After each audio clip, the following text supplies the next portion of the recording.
Man, what is good, people? Sonic Origins Plus is finally out, and in this video, I'll be showing off what it has to offer, even if there isn't a lot to talk about. I won't be mentioning much about the content already in the base game, as I've done that already in last year's video if you'd like to check that out. Before I get into the nitty-gritty of things, be sure to give this video a like and subscribe to the channel as we are on the road to 10,000 subscribers.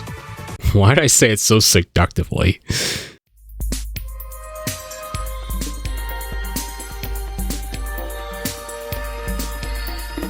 So first, let's talk about Amy.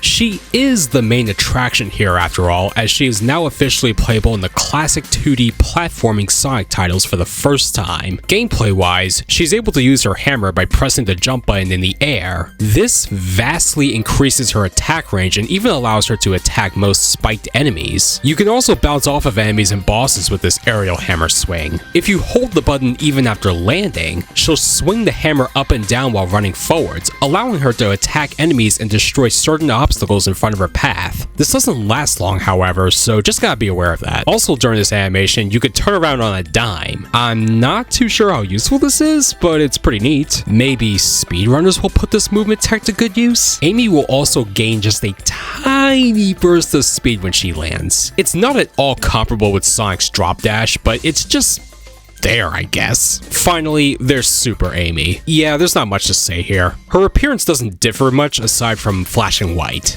And of course, she gets the typical super form buffs like invincibility, faster movement speed, and increased jump height. Amy is overall an okay inclusion for Origins Plus. Her sprite work is done pretty well, and she's just the most precious thing to look at. Of course, she also has unique sprites for the special stages featured in CD, 2, and 3 and Knuckles, and yeah, they all do the job.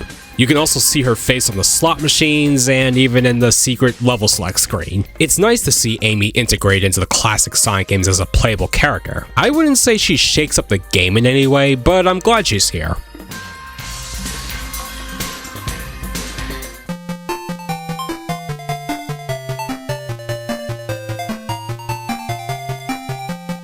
Now let's move on to the Game Gear games. In case you don't know, the Sega Game Gear was a handheld console released in the 90s to compete with the Nintendo Game Boy. Though, we're not really here for a history lesson, are we? Basically, all you need to know here is that there's now 12 additional 8-bit games included in this collection. The genres of these games range from 2D platforming to kart racing to some other weird stuff. A few of these games even have a 2-player mode where each person controls their own system and links together for multiplayer. I tested this with Mean Bean Machine by plugging a second controller in, and yeah, it just works. There is a glaring problem with these games, however. There's some audio reverb going on. Like, the audio in these games are playing as double audio, if you will. For comparison's sake, I'll let you hear what these games should sound like, and then what the Origins Plus versions sound like.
Yeah, I'm not sure when or if this is getting fixed, but it's a glaring issue that needs to be addressed. I won't be going in depth with these games for now, as I'll be ranking them in a future video, so make sure you're subscribed to that channel so you don't miss that.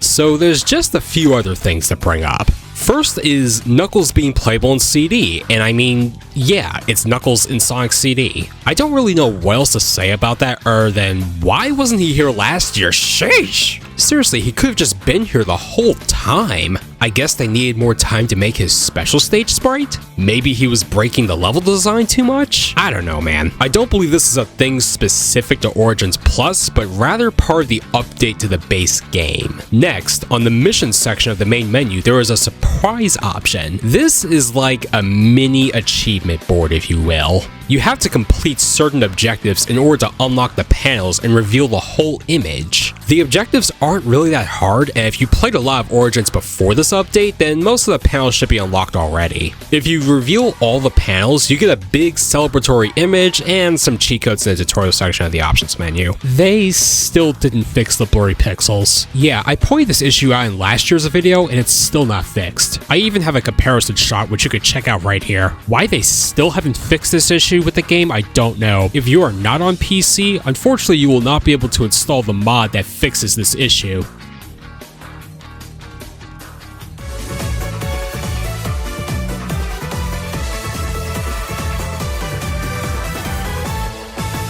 So overall, Sonic Origins Plus is a pretty minor upgrade for a compilation that probably should have had this kind of content to begin with. Amy's inclusion here is good and all, but I think she'll shine brighter when Sonic Superstars comes out. The Game Gear games are a hit or miss in terms of quality, but it's nice to have them here. They just need to sort out the sound issues and they'll be fine. If you weren't interested in Sonic Origins before, I don't think this new version will convince you to pull the trigger. Currently, the base game will cost you $30. Then you can spend an additional $10 to get the Plus DLC. You can also just buy the whole package for $40, or lower if you just wait and look around a bit. Anyway guys, that's gonna do it for the video. Are you interested in picking up Sonic Origins Plus? Did you already buy it? And if you did buy it, what did you think of it? Let me know in the comments below, and don't forget to leave a like on this video and subscribe to the channel as we're on the road to 10,000 subscribers. See y'all in another one.